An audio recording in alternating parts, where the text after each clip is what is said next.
as a couple, are you interested in being rich or looking rich? If you're interested in looking rich, that's what you want. But think about it again, because now you look like you have everything covered, but at the end of the day, your rent, it is still your friends that are borrowing you money. It is still your mom that is removing from the one she saved to borrow you money for you to pay your rent.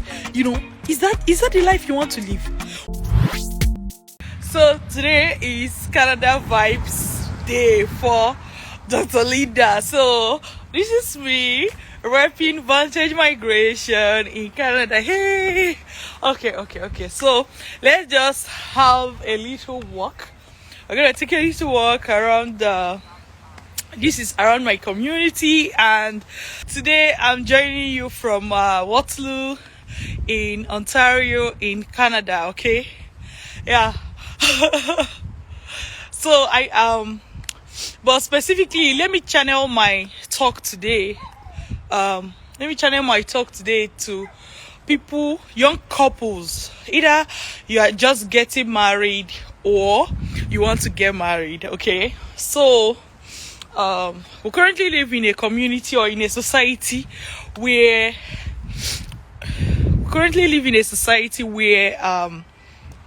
it's like, if you want to get married now, you are thinking of having the best wedding in town. There's nothing wrong with that. You're also thinking of the diamond. If you're the lady, you're thinking of the diamond you're going to get, or the gold, how many carat gold. If you're the guy, you're thinking of how to buy diamond, how to have the best wedding, how to pay so millions in bride price, whatever the ritual is in your own state or city or country. But I think that in as much as these things are good, that shouldn't be the number one priority for couples. Like, couples should be thinking of the marriage instead of the wedding. Do you get the difference? You should be thinking of the marriage instead of the wedding. Like, let me put it this way. Not that you won't think of the wedding. No, that's not my point. No, that's not my point. Like, it's like you are getting married. You have to plan for the marriage before you even plan for the wedding. Do you understand? Because when you plan for the wedding only, and you see a lot of people do this, when you plan for the wedding only, what usually happens is that at the end of the day, wedding has come and gone. The bride wore seven different outfits coming out. Everybody danced, ate, drank, and they are all home. And the brides are either perching in their friend's place, right? They are either perching in their friend's place because they don't even have a house to sleep, or their landlady or landlord is just about to evacuate them from the house where they are, right? And these are serious problems that are plaguing our generation. A lot of time your couples spend most of their time, right? I saw an animal. I'm not sure if it's a cat or a normal animal. Okay, so most of the times couples spend most of their money planning the wedding. Okay, and at the end of the day, they don't have what it takes to even live a happy marriage life. And before you know it, the first 1 year, first 2 years is filled with so many troubles. And if you look deep inside those troubles, you will see that most of the problems are money problems. You don't have money to pay your rent. You are hanging somewhere. Your landlord is chasing you up and down. Your wife is not happy. Your husband is not happy. Everybody is scattering. 1 year has not finished. But what's the real thing? Most guys and most ladies that I know, they save money for their marriage.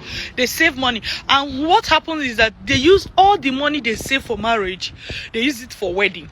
You see? You save money for marriage, but you use all the money and you use it for wedding. So there is no money in the first 1 year to 2 years of the marriage. And this is a huge problem, because eventually what is going to happen is that you're going to start having early problems that could have been avoided. Do you understand? So The whole point is it that you should not have wedding? No, you should have wedding, but please, can you take at least half of that money you want to spend on your wedding?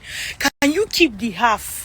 Can you keep it so that you can use it for the marriage? Now, when it comes to the marriage, now let's talk about that one, which is living together after the wedding day. Abi, okay, let's talk about it. So, if you're a couple and you're getting married, you should be thinking of where you want to spend your life, where you want to spend your life together, where do you want to grow your children, right? Where do you want to bring up your family? These are important questions to ask. These are important questions to ask the person you are getting married to. And this thing should be planned. They should not be left for, okay, don't worry, in 5 years' time, we'll start thinking about it. No. Do you know that, let's say, you have some money saved up, right? After your wedding, instead of using that money, just immediately just travel for honeymoon and that's it. That money is gone. You now return back to saving for the next 5 years. You can actually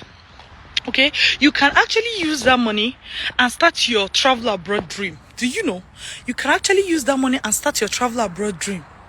Instead of you save, you use up, and you start all over. And most couples, after they've saved that their initial savings, which most times took them 1 year, 2 years, 3 years, depending on the situation, to save the money, what now happens is that when they start after they finish that money in wedding, right, and then they now start saving again for the marriage or any other thing they want to do, it takes them so long. So most times it takes a couple another 5 years, fresh 5 years, before they even come up with the money they can use to make the next move they want to make. Right? It's all about planning. Now, let me address something that probably may be happening in your mind. If you are saying like, Dr. Linda, I beg, let's live one day at a time, that's totally fine. This talk is not for you. Just go and do what you want. If you're also saying, Dr. Linda, in all my life, I have looked forward to, what sounds like success to me is my wedding being the most flamboyant wedding in my city. It's okay. There's nothing wrong with your dream. Just go and live your dream. Okay? There's no problem with that. But I am talking to people who want to understand how to move faster in life. Do you understand? People who want to understand how to move faster in life. Those are the people I'm talking to. So the question is that your dream? Is that what you want? So if that is not what you want, then there's no, it's not a problem. Everybody's not going to want the same thing. But you have to think. You really, really have to think. What's the essence? You are the guy, you are the lady. What is the essence of taking all the savings you've had in the last 2 years, squash it on 1 day or 2 day ceremony, and start all over again? You know? Start all over again. Do you know that people even take loan these days for marriage ceremonies? Do you know? People take loan. Jesus. Loan that will take you months and months to. So before the couple even start living their life like this, years has passed. These are couples that if they had planned well, they will do things right. Right? Most times people will say no money, no money. I just laugh. You know why I laugh? Because even that same person that is saying no money, no money, no money, their wedding dress, for example, I'm talking about young couple now. If you ask them how much were their wedding dress, I'm sure they're going to mention some amounts that you're going to run away with. Even their wedding dress alone can buy plane tickets. Do you understand? And that person is still telling you, no money, no money, no money, no money. You have Gucci bag. You know, no money, no money, no money, no money. Just the ring on your finger is 1 million. Is 1 million. You know, no money, no. So it's like you see that everything is about priority. Everything is about priority. So as a young couple that are about to get married, plus or minus, if you're a couple that just got married and you've already made this mistake, watch out for the next thing, so that you don't repeat that same thing. You know, talk to the people around you. How did it affect you? Nobody really wants to talk about these things because everybody wants to just feel like, I did my wedding, we're not suffering, but you know that after that wedding you were drinking Gary at home. You know after that wedding you were still owning vendors. Do you understand? So why not share your experience with your friends? Why not share your experience with your friends so that they will not repeat the same mistake? Don't let them. In fact, sometimes the people that really promote these things are even people that this thing hurts. Oh, it hurts them.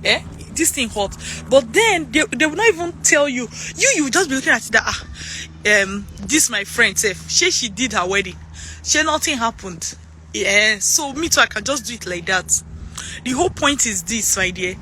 If having the best wedding in town, which it will not be, by the way, no matter how much you spend in your wedding, it's not going to be the best wedding in town because other people have done something better. Don't bother.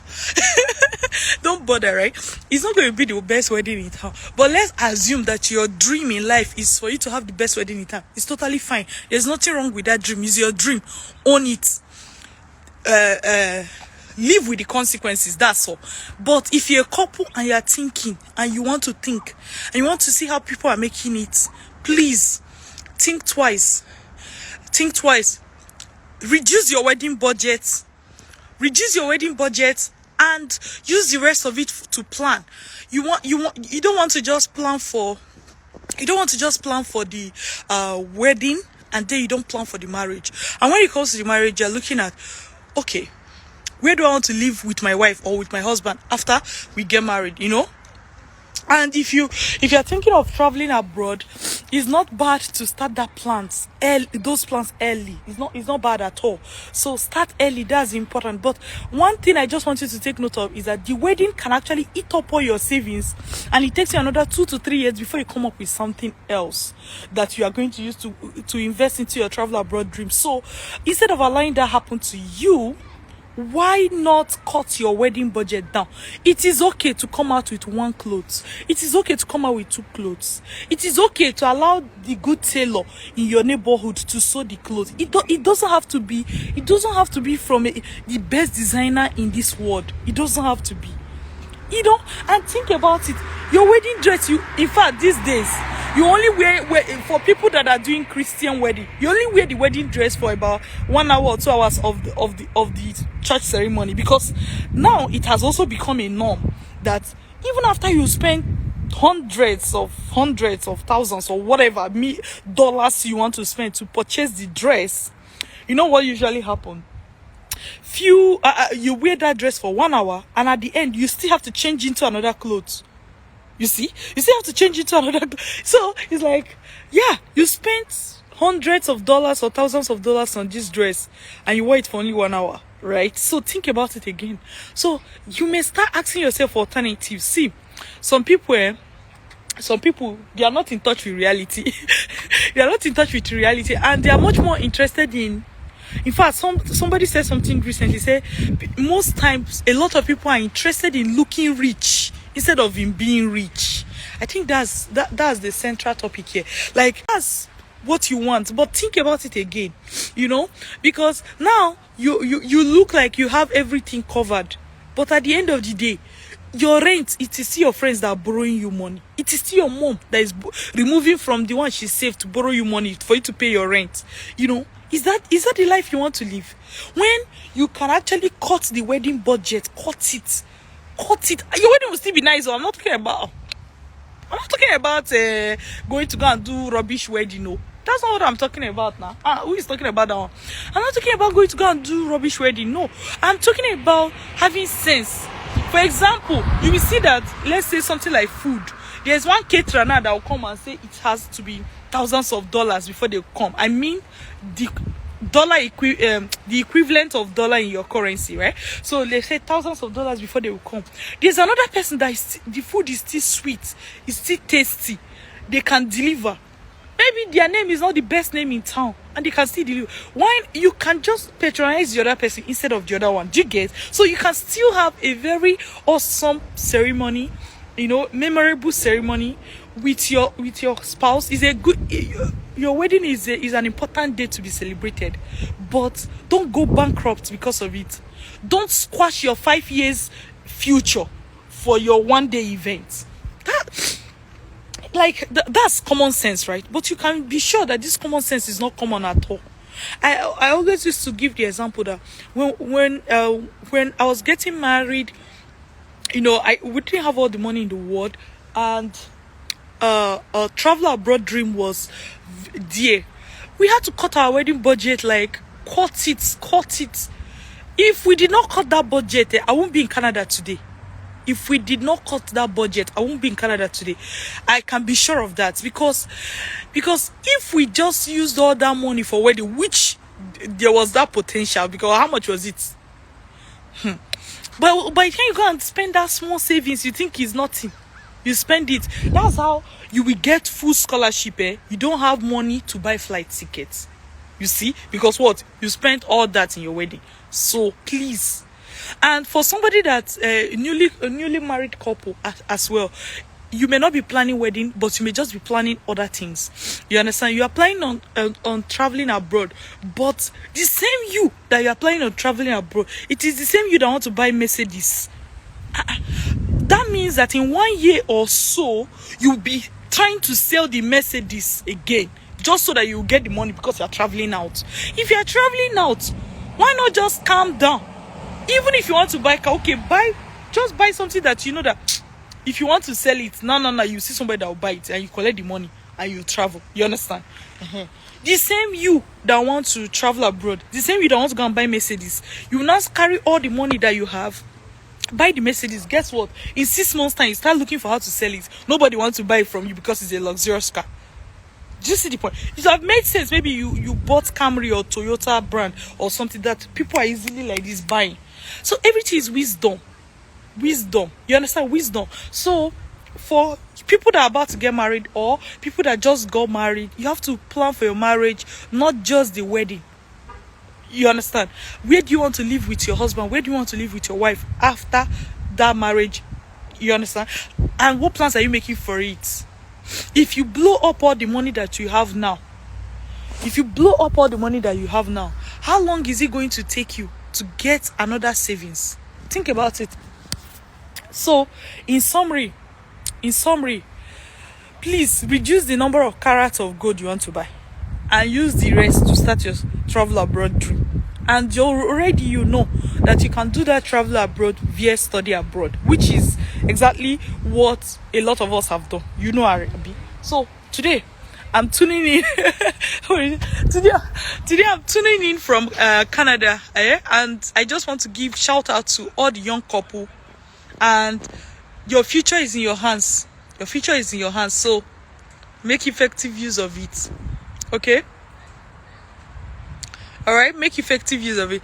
Anyway, so if you have any further question about travel abroad, about study abroad, you are getting married, you don't know, whatever question, you can just send me a message inbox, okay?